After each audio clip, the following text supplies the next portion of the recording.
All right, guys, welcome back. Make your way to your seats. Put down your tray of pizza rolls. It's time to get this game going once more. It seems that the soundproofing issue has been rectified. Yep, everything seems to be good to go. Polt versus Jaedong will continue. It could be our final game of the day. Could also be our second last game of the day. It seems like a lot of you guys did enjoy our little downtime before this. So thanks for all the responses that we had. It was funny. We had a good laugh off the screen. It's just a good feeling when everyone's having fun and enjoying themselves. And I feel like, not to get too far ahead of myself, but that's been this weekend. We've had a great time. Axitos dusting off the dust of not even a retirement, just his inactivity. He's been busy being a college student, coming out and casting his heart out. Great games right and left. I know that Destiny and Sheth had fun on the B stream. And we also actually, speaking of the B stream, we have an update. Yep. Bomber did actually end up taking that 3-1 as we get into this. So Bomber takes 3rd place. Violet takes 4th place, which he can be proud of. And I know that you were just looking at the prize money. I know 2nd place is 3,500. Do you know what 3rd and 4th was? 1,500, or maybe like 1,800 and 1,200 then. Something like that. It's exactly 150 WCS points. This is really important. Yeah. We've mentioned pretty much everything that we have to mention to you guys, but above all, there are also WCS points on the line for all 4 of these players. Both Violet and Bomber, despite finishing 3rd and 4th, will get the same amount of points, 150, but the loser of the final gets 200 points, I believe, and the winner of this tournament walks away with 300 WCS points.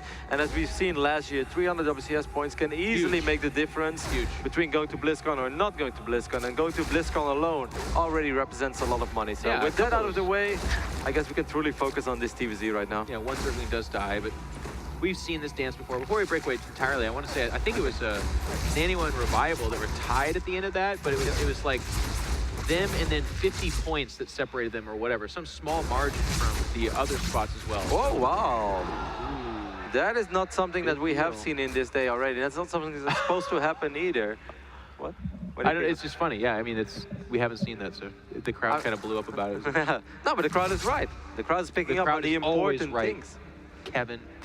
2nd Reaper shows up, so it's going to still be the 3 Reaper opening, but it's just trimmed down to 2 right now. Almost getting a drone there, but they'll be chased back as well. They need to be careful. Can't lose a 2nd Reaper. That would be catastrophic.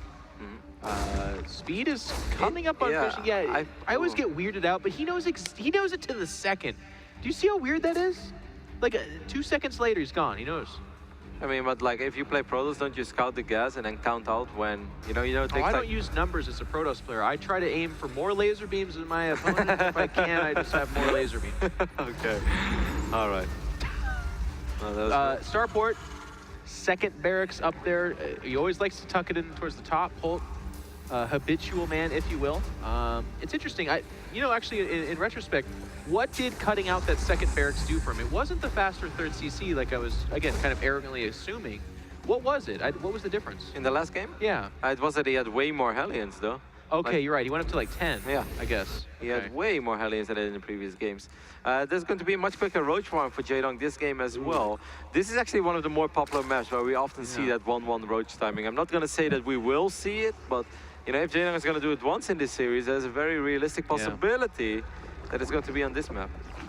And this 3rd base will be scouted out, but again, because of that 2nd barracks, it seems, he's not really emphasizing on the number of Hellions that it would take to challenge that. We have a Marauder coming out, Viking, and we can presume that Medevac should be coming out after that. An additional barracks being added here, by the way, and still no engineering base. Now, that's something to keep your eye on, because he has added them late, but I don't know. Maybe it is this late. This is a little more similar to the merry-go-round build. Okay. Very similar, actually, I guess.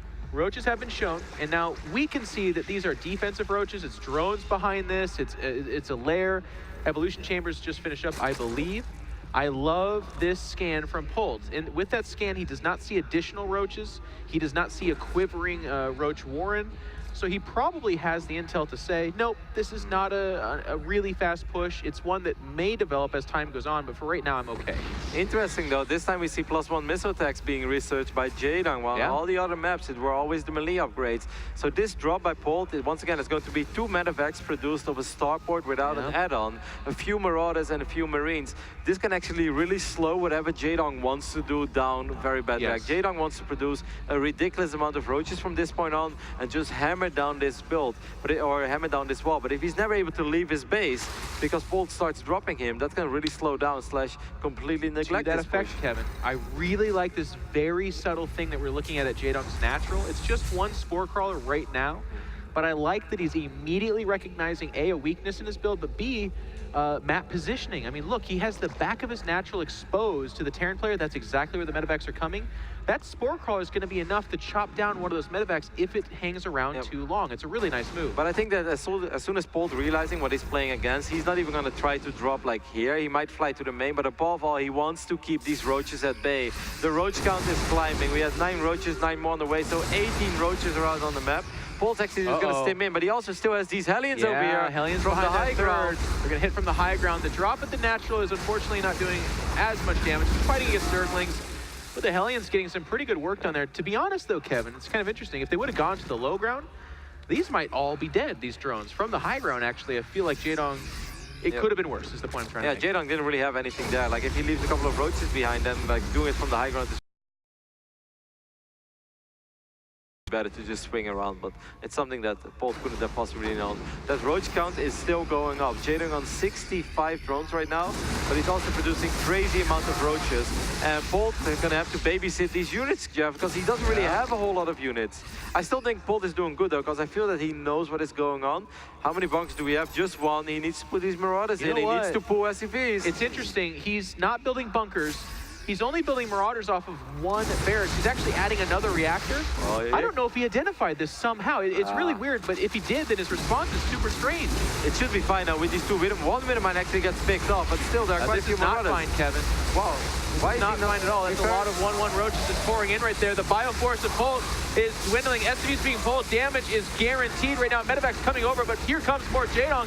Jaedong wants to be your Texas champion at Lone Star Clash 3. He's fighting tooth and nail for it right now. Polt trying to hold on. Supplies showing an 80 supply advance for the Zerg player.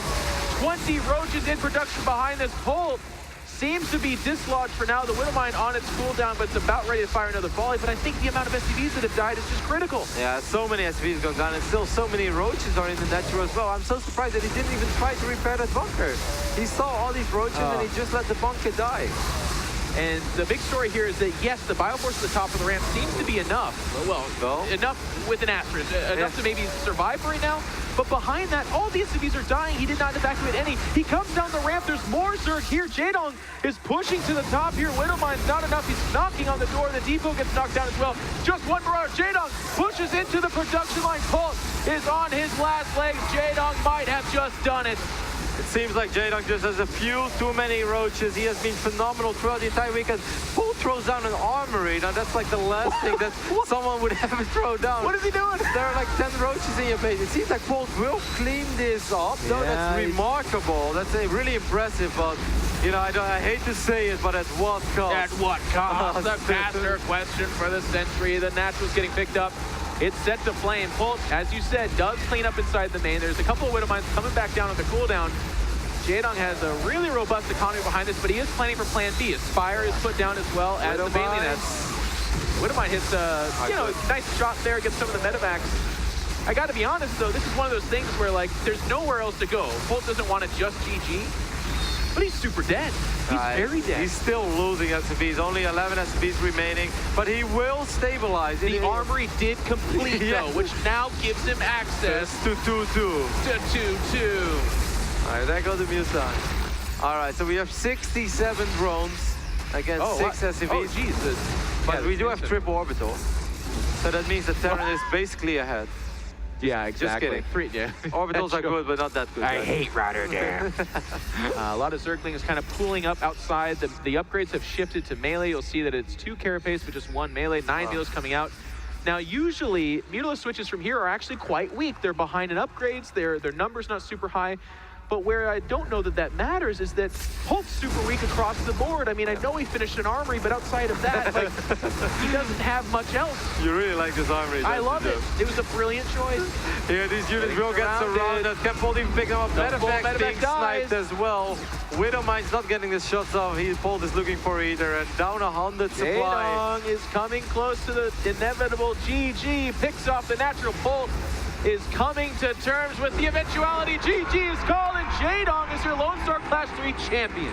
Absolutely fantastic performance by Jaedong throughout these entire 2 days. And there we do have it, a very charismatic smile by Jaedong.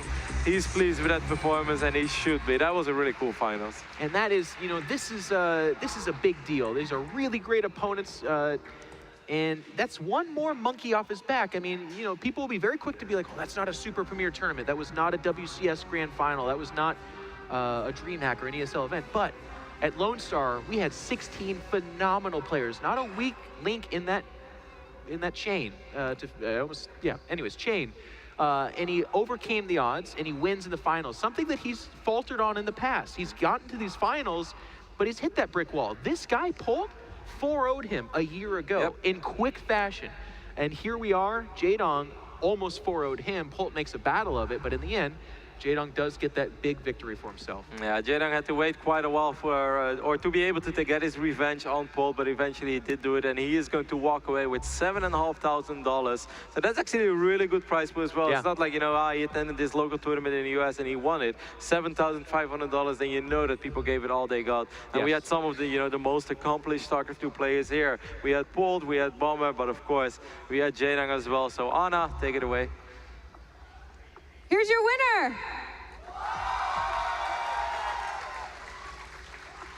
People are screaming really loud. They seem to really like you.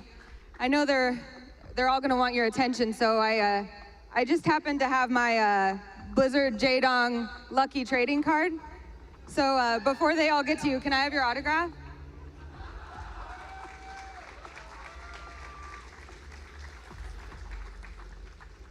Sorry, suckers, I cut you in line. Awesome, so Jaedong, you are first place. You are first place at Lone Star Clash 3. How do you feel? Very happy, and before WCS, I lost Polt 0-4. So today, finally I beat him. So I'm very happy.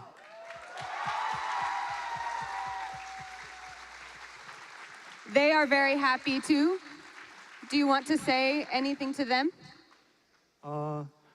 Thank you for cheer for me, and yes, beautiful life.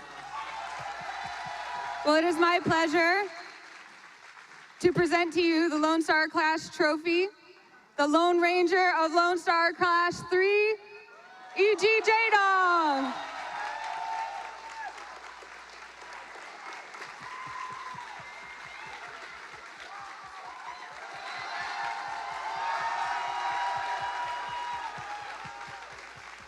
Thank you, Jaedong. And thank you so much to everyone who made this event possible. He can bring it back with him later. Thank you so much to everyone at UT and everyone at Well Played. If you see anyone in those red shirts or those black shirts, please tell them thank you. There are a lot of volunteers that donated their time to make this possible, and they've done a great job. Also, of course, thank you to all of our sponsors. You saw them up there: Blizzard, Twitch, Alienware, AverMedia, Gamer University, Gaming Academy, and BenQ. Please tweet them, show them some love, let them know you appreciate it. Thank you guys for joining me. I really appreciate it as well.